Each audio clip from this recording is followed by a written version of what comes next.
Hello दोस्तों, टैवरन of text में आपका स्वागत है। और आज हम जानने वाले हैं किंग लियर की कहानी, जो कि एक ड्रामा है जिसे विलियम शेक्सपियर ने 1603 से 1606 के बीच में लिखा था। इससे रिलेटेड और भी फैक्ट्स वीडियो के लास्ट में बताए जाएंगे, जो एग्जाम पर्सपेक्टिव से बहुत इंपॉर्टेंट है। पर उनसे पहले जानते हैं किंग लियर की कहानी। सो पेन एंड पेपर लेके हो जाइए तैयार, शुरू करते हैं। किंग लियर की कहानी शुरू होती है एक सभा से। किंग लियर अब बूढ़े हो चले हैं, इसलिए वो चाहते हैं कि अपना सारा किंगडम अपनी 3 बेटियों में बांट दें, जिनमें से सबसे बड़ी है गॉनरिल, फिर उसके बाद रेगन और सबसे छोटी है कॉर्डिलिया। गॉनरिल की शादी ड्यूक ऑफ एल्बनी से हो गई है और रेगन की शादी ड्यूक ऑफ कॉर्नवॉल से हो रखी है। ठीक, अब यहाँ पे एक ट्विस्ट है कि किंग लियर जमीन का बंटवारा बराबर नहीं करेंगे, बल्कि मेरिट के हिसाब से करेंगे। और उनके हिसाब से मेरिट होगी कि कौन सी बेटी उनसे सबसे ज्यादा प्यार करती है। जो जितना ज्यादा प्यार करती होगी उसे उतना ही अच्छा और ज्यादा हिस्सा मिलेगा। इसलिए किंग लियर अपनी तीनों बेटियों से कहते हैं कि मेरे प्रति अपना प्यार व्यक्त करो ताकि मैं तुम्हें हिस्सा दे सकूं। अब क्योंकि गॉनरिल सबसे बड़ी बेटी थी, तो गॉनरिल को पहले बोलने का मौका दिया जाता है और गॉनरिल बहुत ही प्यार भरी बातें करके अपना प्यार अपने पिता के लिए व्यक्त करती हैं, जिससे कि किंग लियर खुश हो जाते हैं। और दूसरे नंबर पर बारी आती है रेगन की। रेगन भी बहुत सारी प्यार भरी बातें करती हैं, जिससे किंग लियर बहुत खुश हो जाते हैं। और तीसरे नंबर पर बारी आती है कॉर्डिलिया की। और जब किंग लियर उससे कहते हैं कि अपना प्यार मेरे लिए व्यक्त करो, तो कॉर्डिलिया के पास कहने के लिए कुछ होता ही नहीं। वो कहती है नथिंग, नथिंग माय लॉर्ड। अब इस बात पे किंग लियर को थोड़ा गुस्सा आ जाता है और वो कहते हैं कि nothing will come of nothing, मतलब कुछ नहीं से कुछ नहीं मिलेगा, तो एक बार दोबारा कोशिश करो। पर कॉर्डिलिया कुछ नहीं कहती, क्योंकि उसके लिए उसका प्यार शब्दों में बयां नहीं किया जा सकता।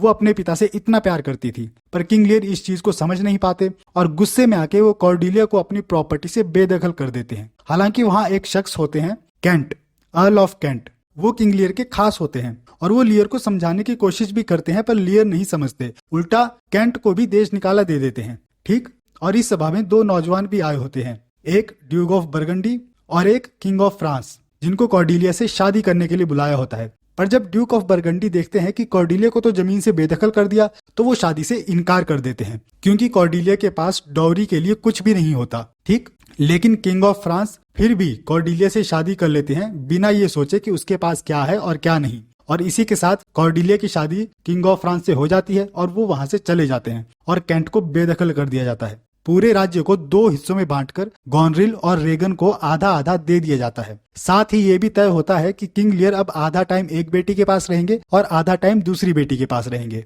ठीक, अब जैसे जैसे कहानी आगे बढ़ती है, जो कैंट होता है जिसे किंग लियर ने देश निकाला दे दिया था, वो एक नौकर का भेष बदल के दोबारा किंग लियर के पास आ जाता है, ताकि वो किंग लियर के साथ रह सके, उनकी सेवा कर सके। और किंग लियर कैंट को नए भेष में पहचान भी नहीं पाते, इसलिए वो इसे रख भी लेते हैं। वहीं दूसरी तरफ इस कहानी के पैरेलल एक और कहानी चल रही होती है। इस एक्ट की शुरुआत में अर्ल ऑफ ग्लौचेस्टर कैंट से अपने नाजायज बेटे एडमंड को इंट्रोड्यूस कराते हैं। ये बात तब की है जब कैंट को अभी बेदखल नहीं किया था, जब इस एक्ट की इस कहानी की शुरुआत ही हुई थी, तब की ये बात है।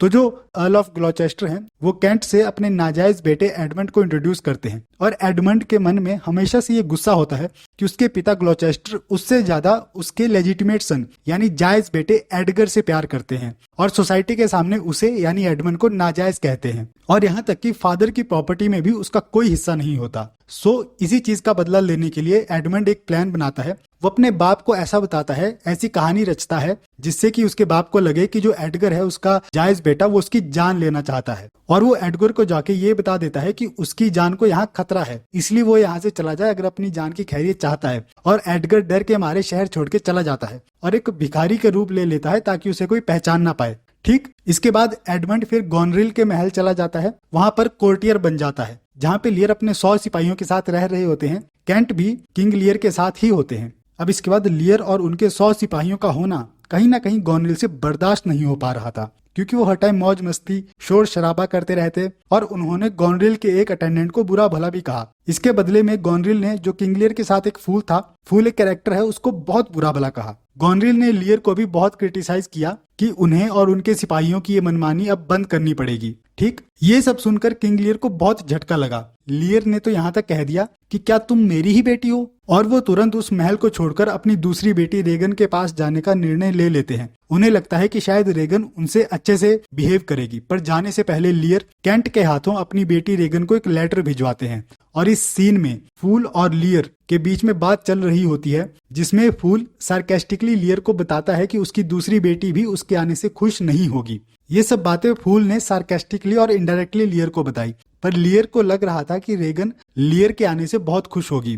पर कहीं ना कहीं लियर और फूल की बातों से लियर को ये रियलाइज होने लग गया था कि उन्होंने कॉर्डिलिया के साथ गलत किया। अब कैंट जैसे ही रेगन के पास लेटर देने पहुंचता है तो उससे पहले गॉनरिल का लेटर ऑलरेडी रेगन तक पहुंच चुका होता है, जिसमें कि उसने सब कुछ लिखा होता है कि कैसे कैसे लियर और उनके 100 सिपाहियों ने यहाँ पे हड़कंप मचाया हुआ था। और इस बात को जान के कैंट बहुत गुस्सा होता है और जो आदमी लेटर लाया होता है उसे बहुत बुरा भला कहता है, जिससे रेगन के पति कॉर्नवॉल बहुत गुस्सा हो जाते हैं और कैंट को सबके सामने जलील करते हैं। इसके बाद लियर वहां आ जाते हैं और ये सब देखते ही कि उनके नौकर के साथ ये सब हुआ, उन्हें बहुत बुरा लगता है और लियर को विश्वास नहीं होता कि रेगन ने ये सब किया। इसलिए वो रेगन से बात करने जाते हैं, लेकिन रेगन के पास जाते ही रेगन किंग लियर को भी बहुत कुछ सुना देती है कि आप यहाँ पे रह नहीं सकते, अगर रहना है तो आपको अपने ये जो सिपाही ये कम करने पड़ेंगे, इतने से घर में इतने सारे सिपाही कैसे रहेंगे एंड ऑल, है ना। जिसको सुन के किंग लियर और परेशान हो जाते हैं और उन्हें पता लग जाता है कि रेगन भी उनसे ढंग से बिहेव नहीं करने वाली। तो इसी के साथ किंग लियर वहां से भी अपने सिपाहियों को लेकर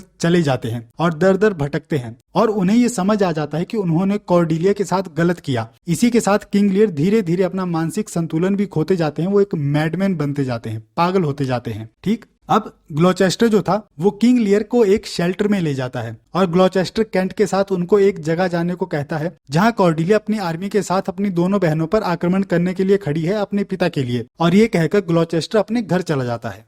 बट दूसरी तरफ जो ग्लॉचेस्टर का नाजायज बेटा था एडमंड, वो अपनी लवर रेगन, जी हाँ गॉनरेल और रेगन दोनों एडमंड से प्यार करती थी।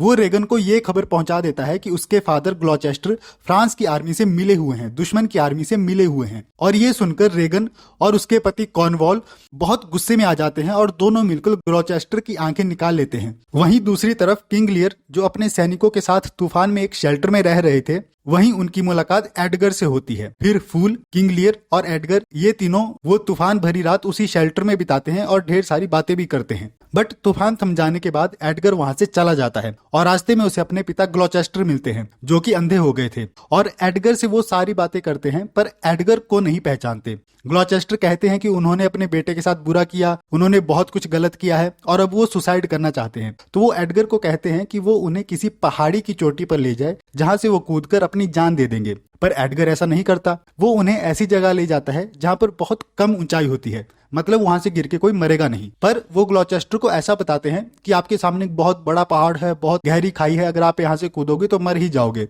और ग्लॉचेस्टर क्योंकि अंधा था तो वो एडगर की बातें मान भी लेता है और वो वहां से छलांग मार देता है, पर नीचे गिर के मरता नहीं।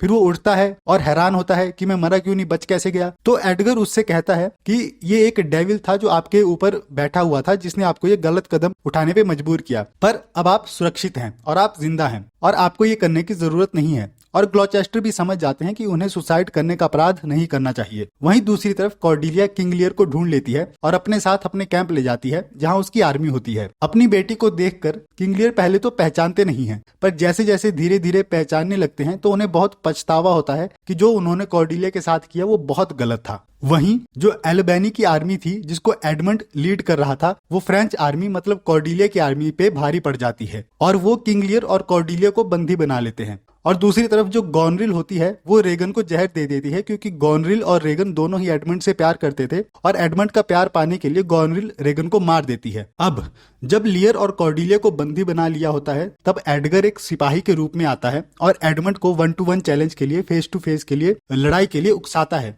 जिसके लिए एडमंड तैयार भी हो जाता है और उन दोनों के बीच लड़ाई होती है जिसमें कि एडगर एडमंड को मार देता है। एडगर जीत जाता है और एडमंड को मरता देख गॉनरिल भी अपने आप को मार देती है क्योंकि वो उससे बहुत प्यार करती थी। पर मरने से पहले एडमंड ने किंग लियर और कॉर्डिलिया को जेल में ही फांसी लगा देने को कह दिया होता है। जब ये बात एल्बनी को पता चलती है तो वो एक मैसेंजर भेजते हैं कि जल्दी से जेल में जाओ और ये होने से रोको, वो दोनों मरने नहीं चाहिए। पर जब तक मैसेंजर जेल पहुंचता है कॉर्डिलिया को ऑलरेडी फांसी लगा दी गई होती है, उसे मार दिया गया होता है और किंग लियर अपनी बेटी कॉर्डिलिया की लाश को अपने हाथों में उठाकर बाहर लेकर आते हैं। उसके बाद किंग लियर बहुत दुख भरी बातें करते हैं कि मेरी बेटी अब कभी सांस नहीं लेगी, वो मर गई। एक घोड़े में, एक कुत्ते में, एक चूहे में, एक बिल्ली में, सब में सांस है, पर मेरी बेटी में सांस नहीं है और वो सांस अब कभी वापस नहीं आएगी। नेवर नेवर नेवर नेवर, ये सब कह के किंग लियर भी अपनी जिंदगी त्याग देते हैं और वो भी मर जाते हैं। और इसी के साथ किंग लियर की कहानी खत्म हो जाती है। अब यहाँ पे किंग लियर से रिलेटेड कुछ फैक्ट्स देख लेते हैं। सबसे पहले तो ये एक ट्रेजेडी है जिसे विलियम शेक्सपियर ने लिखा था। 5 एक्ट्स का ये प्ले है। और हाँ, वीडियो के दौरान एक फैक्ट रह गया था जो मैंने कहा नहीं कि अर्ल ऑफ कैंट जो है, जब वो भेष बदल लेता है, एक सर्वेंट का भेष बदल लेता है, तो अपना नाम कैयस रख लेते हैं। ठीक, अब ये जो ड्रामा है ये 3 पब्लिकेशन में मेजरली जाना जाता है। एक तो first quarto 1608, second quarto 1619 and first folio 1623। ये डेट्स आपको याद रखनी है।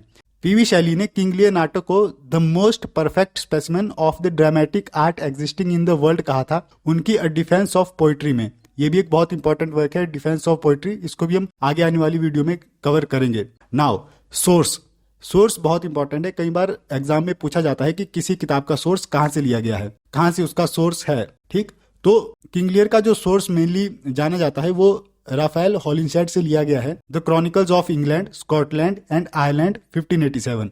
और जो सोर्स है इसका, जो एक सबप्लॉट था ग्लॉचेस्टर, एडगर और एडमंड वाला, उसका सोर्स फिलिप सिडनी की कॉन्टेस ऑफ पेम्ब्रुक्स आर्केडिया से लिया गया है। 1580 to 90 के बीच में वो लिखी गई थी। ठीक, सो ये कुछ फैक्ट्स थे किंग लियर से रिलेटेड जो आपको एग्जाम में हेल्प करेंगे। इसी के साथ ये वीडियो खत्म होती है। आज के लिए बस इतना ही। अगर आपको ये वीडियो पसंद आई हो तो लाइक करें, कमेंट करें, शेयर करें और सब्सक्राइब करना तो बिल्कुल ना भूलें। और इसी के साथ a big thank you and best of luck for your life.